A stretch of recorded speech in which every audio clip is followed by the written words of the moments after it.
think you go first, correct?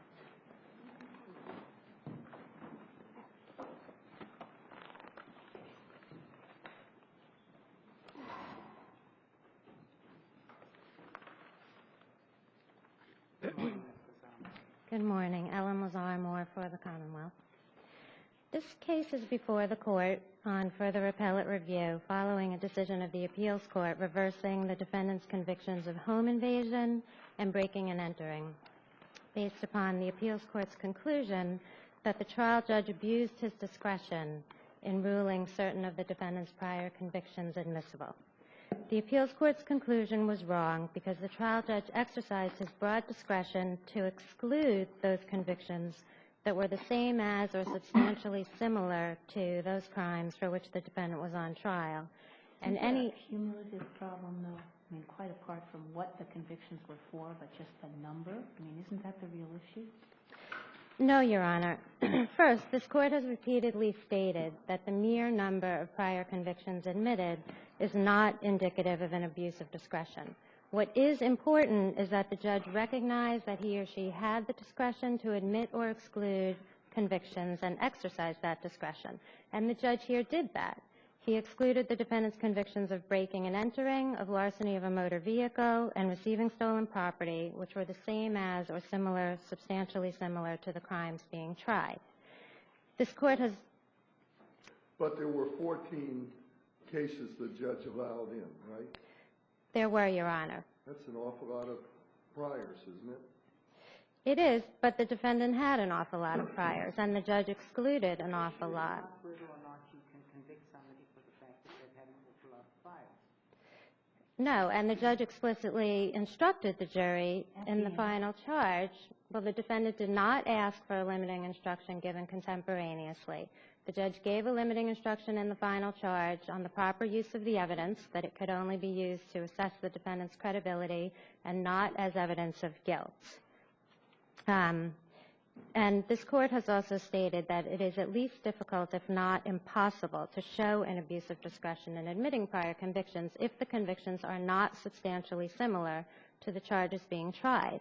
The defendant here was being tried for home invasion, armed robbery, armed assault in a dwelling, breaking and entering, and receiving a stolen motor vehicle. He was impeached with convictions of larceny, malicious destruction of property, resisting arrest, and possession of a Class B substance. These crimes are not substantially similar. Wasn't there, you're going to have to remind me, but one of the jury found him guilty of a lesser included that was to commit a misdemeanor? Yes, on the breaking and entering, which was charged breaking and entering with intent to commit a felony. They found him guilty of intent to commit a misdemeanor. Or something in the stealing capacity? I mean, what was the misdemeanor that was suggested? I don't believe that any specific misdemeanors or felonies were given. Usually when there's a breaking and entering in the nighttime, that's what it is. This was a break and entering in the daytime. Okay, well, in the daytime, nonetheless, I mean, usually it's to steal, right? But in this case, Your Honor, the defendant had been charged with armed robbery and armed assault in a dwelling, and they acquitted him of those. They acquitted him of those. Yes. But I'm only saying that in terms of the breaking and entering charge, insofar as it implicates some stealing activity, and all these larceny convictions are used, do you see that as a problem at all? I don't, Your Honor. First, because it's just speculation that it was based upon stealing activity. It could have been intent to commit a trespass because the victim, according to the defendant's version of events, the victim was standing right inside the door and wouldn't let the defendant in. So the defendant broke the door open, knowing that that the victim did not want him in the house. So if we're speculating about what that misdemeanor could have been, it could have just been to commit a trespass. Well, in the closing argument, did the Commonwealth argue anything about what? No, Your Honor. Encompassed? No. And I will say that in assessing whether the admission of the convictions created a substantial risk of a miscarriage of justice, it does appear that the jury credited the defendant's version of events. They acquitted him of the armed robbery and the armed assault in a dwelling, which were the two charges that were supported only by the victim's testimony. The three charges of which he was convicted were supported by his own testimony. So these verdicts show that regardless of the admission of the prior convictions, the jury appear to have credited his version of events and also were not swept away from their duty to fairly consider the evidence, which is something that the appeals court had found. Am I right that the appeals court concluded that although some of the priors that were admitted weren't exactly the same, that when you viewed them collectively, they did amount to the same as some of the charges? Yes. Well, the appeals court essentially concluded that the malicious destruction of property charges and the larceny charges, when combined, could sound somewhat similar to the charges here because the home invasion and the breaking and entering, as alleged by the Commonwealth, involved breaking down the door. But as the trial judge noted, the average juror would not necessarily know upon just hearing the words malicious destruction of property and the listing of the crime that some of the acts committed by the defendant here may have also constituted that crime. In addition to that, this court has stated repeatedly that even if a defendant is impeached with substantially similar crimes, there is no per se rule requiring reversal. Just recently in Commonwealth v. Krause, the 2006 case, this court stated that even where the crimes are substantially similar, the matter still lies within the judge's broad discretion, which the judge here recognized that he had and exercised.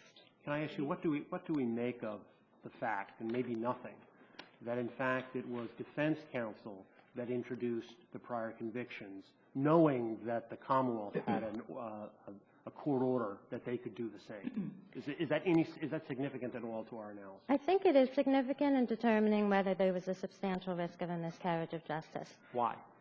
Because, first, the reason that the defendant chose to elicit them was to sort of blunt the force of the evidence. But it had been ruled on that all of them were going to come in, right? Yes, but it is not wholly clear that the prosecutor would necessarily have used them all. Well, if the prosecution went to the bother of filing a motion to be allowed to use them and the judge ruled in the Commonwealth's favor. That's not how it happened, Your Honor. The Commonwealth did present to the judge the defendant's prior record and asked the judge for a ruling upon which convictions the judge would consider admissible. The judge gave back the list and said, these are the ones that I say yes, these are the ones that I say no. The prosecutor actually asked the judge, what about the malicious destruction of property? Because there is evidence of breaking in the door. And the judge said, well, I consider them different. I don't think the jury would necessarily associate those two things, but I'm sure you'll be judicious in your choice. So it's not at all clear that the prosecutor would necessarily have brought those out. So and the defendant has chose. an obligation not to let any of them in and leave it to the prosecutor to just choose what he... I don't think he has any obligation. He's well within his rights to bring them all out if he chooses to do so. But if we're going to examine the case as a whole to determine whether admission of the evidence created a substantial risk of a miscarriage of justice, the fact that they were brought out by the defendant rather than the Commonwealth does blunt the evidence to some extent. Because it well may be that the defendant brought the convictions out because he knew the Commonwealth was going to bring them out. I can't think He of any brought other them reason. out because he believed that the Commonwealth would. And there's no doubt that the Commonwealth would have brought out some. I'm just saying it's not wholly clear he would have brought all of them out. But assuming... He ran the risk that the Commonwealth would introduce number 1, number 2, number 3, number 4, number 5, number 6. Yes, number all 7, 14. all 14. And even assuming that the Commonwealth would have brought out all 14, again, the fact that the defendant elicited the evidence, just simply listing the name of the charge and the date with no evidence of the underlying facts, goes towards supporting the conclusion that there's no substantial risk of a miscarriage of justice. I can't recall, were the sentences prosecutor, also... Not the sentences, just the name of the charge of which he was convicted and the date. That was it. The prosecutor did not question him about the prior convictions at all on cross-examination. In closing argument, the prosecutor once briefly said, he has prior convictions, you can consider those towards his credibility. The defendant said the same exact thing in his own closing argument. Ms. Arnold, do you agree with the appeals court that witness credibility was the primary issue at trial?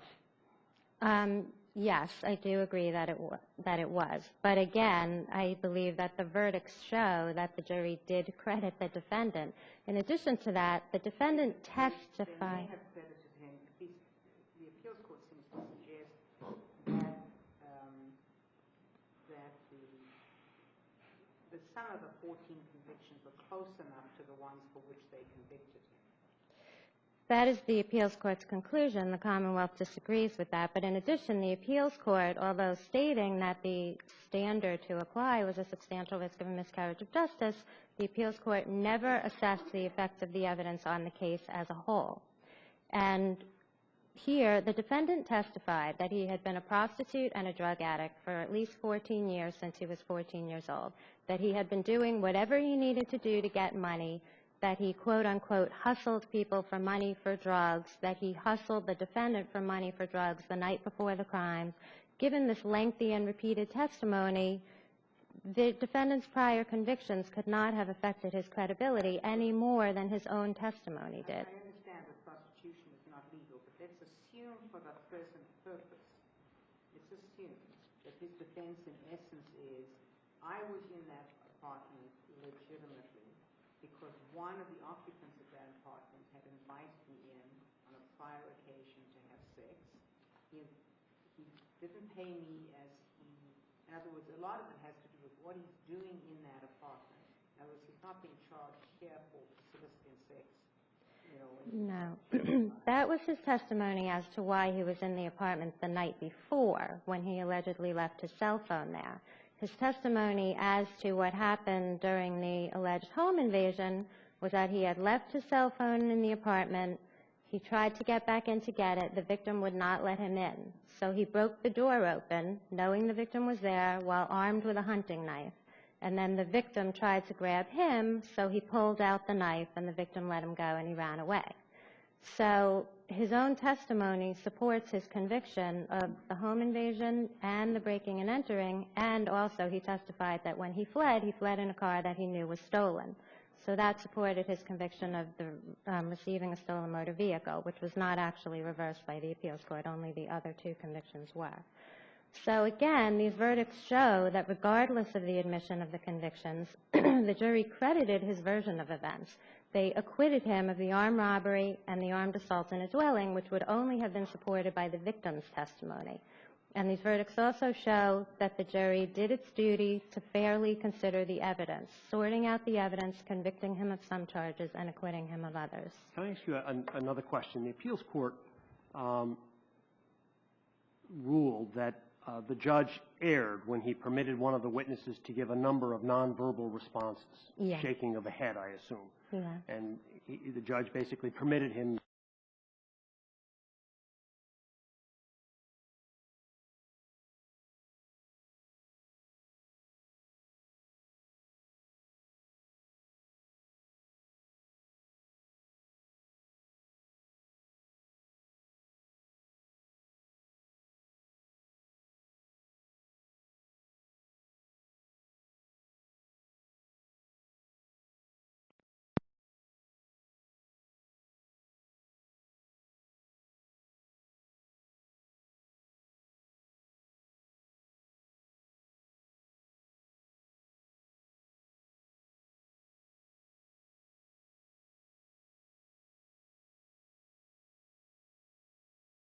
He answered yes or no with fully verbal answers. Was it 230 questions that he answered with a nod of the head?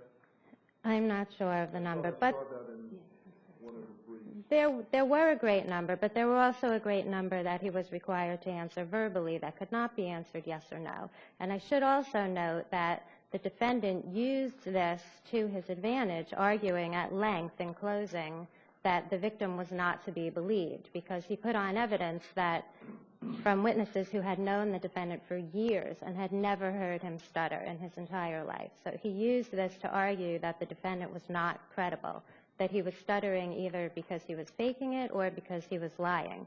And that tactic seemed to work because, again, the jury appears to have credited the defendant and not the victim.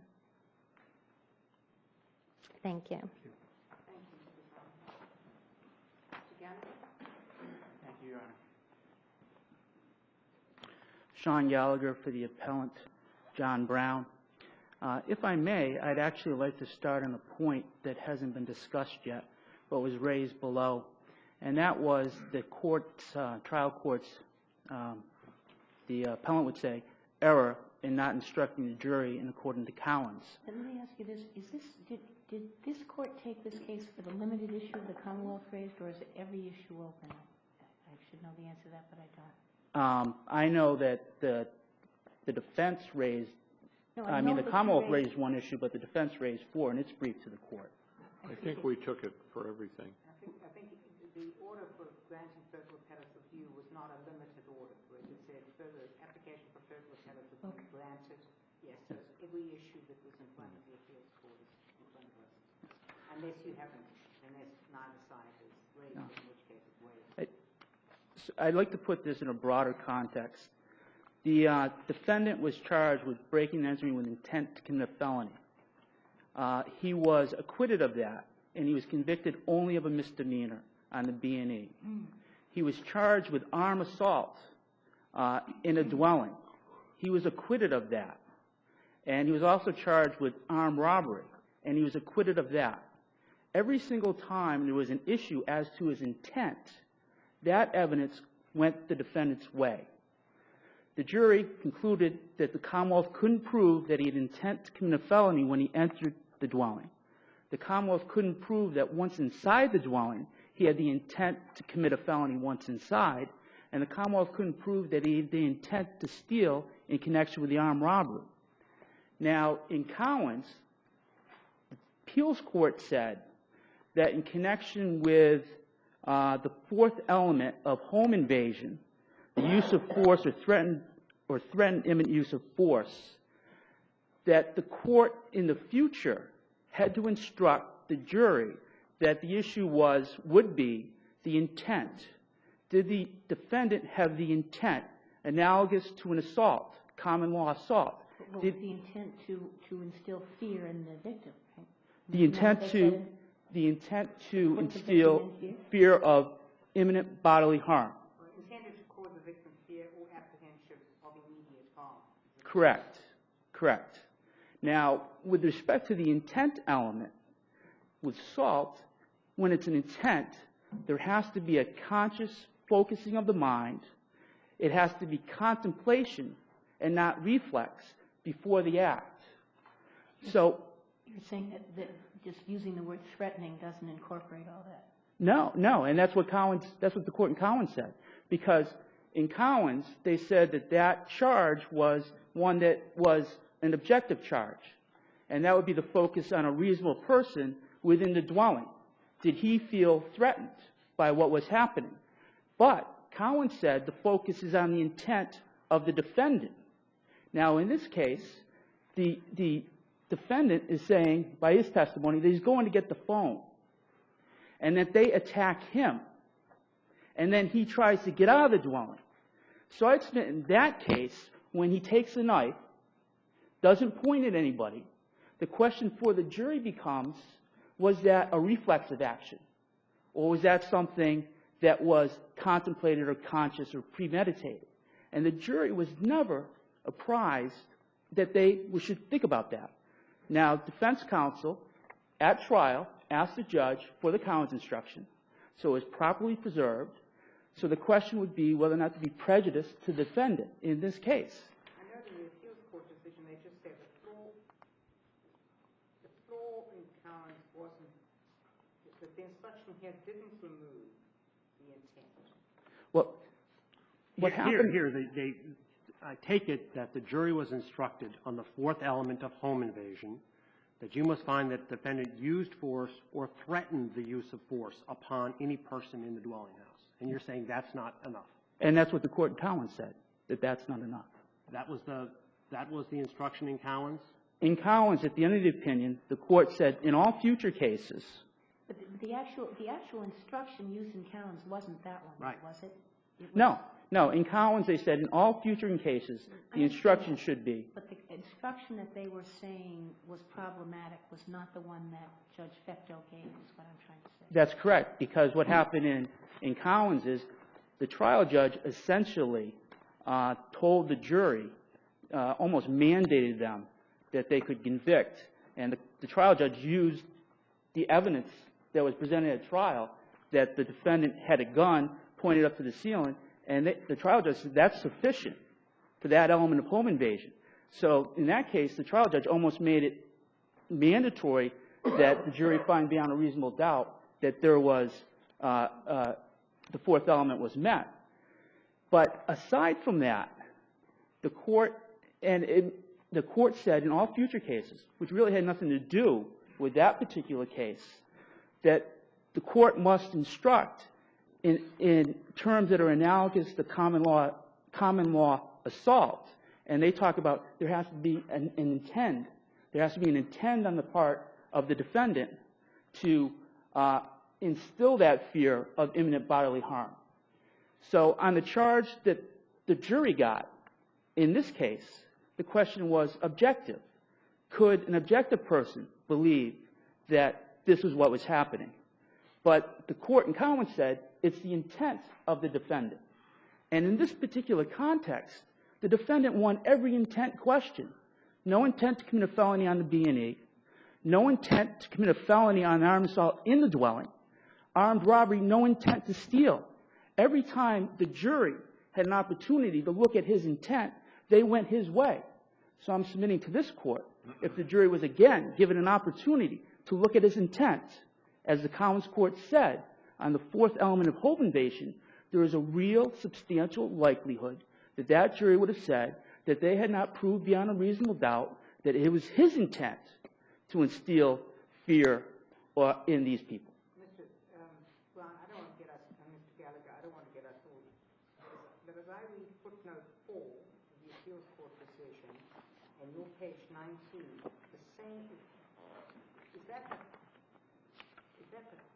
that's the Collins instructions, correct?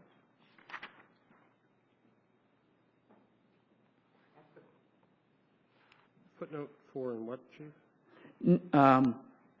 With respect to the Footnote 1, the fourth element, I'm so sorry, it's on page 4 of the appeals court decision. I'm not. We can figure it out, but I think that's the Collins instruction, isn't it? Well, I know that the Collins instruction required with an intent in future cases. The one that had been given at the appeals court decision. The one in Collins was exactly the one that was given according to the home invasion model jury instruction. I think the one that Justice Cordy was alluding to was the Collins faulty instruction. That was the instruction in Collins, but that was also the instruction that the Collins court said. The instruction that the appeals court recites, that's the instruction in this case, is it not? Yes, it is. Yes. Page 1? Yeah, page 4, footnote 1. At trial, the defendant objected to the judge instruction, footnote, the judge instructed the fourth element. And that was the instruction given by the trial court in Collins. But the appeals court in Collins said that that instruction wasn't what should be given in future cases. And that appears at the end of the Collins opinion, where they say that the instruction in the future should be, the Commonwealth must prove that the defendant engaged in objectively menacing conduct with the intent to put the victim in fear of immediate bodily harm.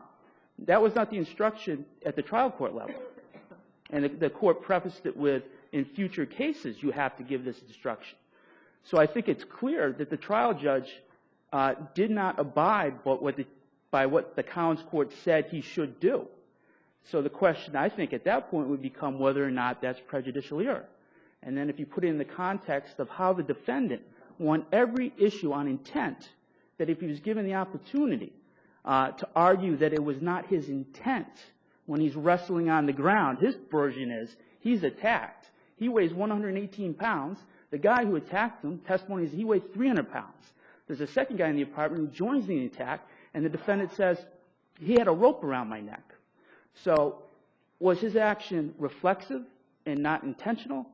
And the jury, I think the jury could say, reasonably, the Commonwealth didn't prove that it was his intent to harm these people by what he did.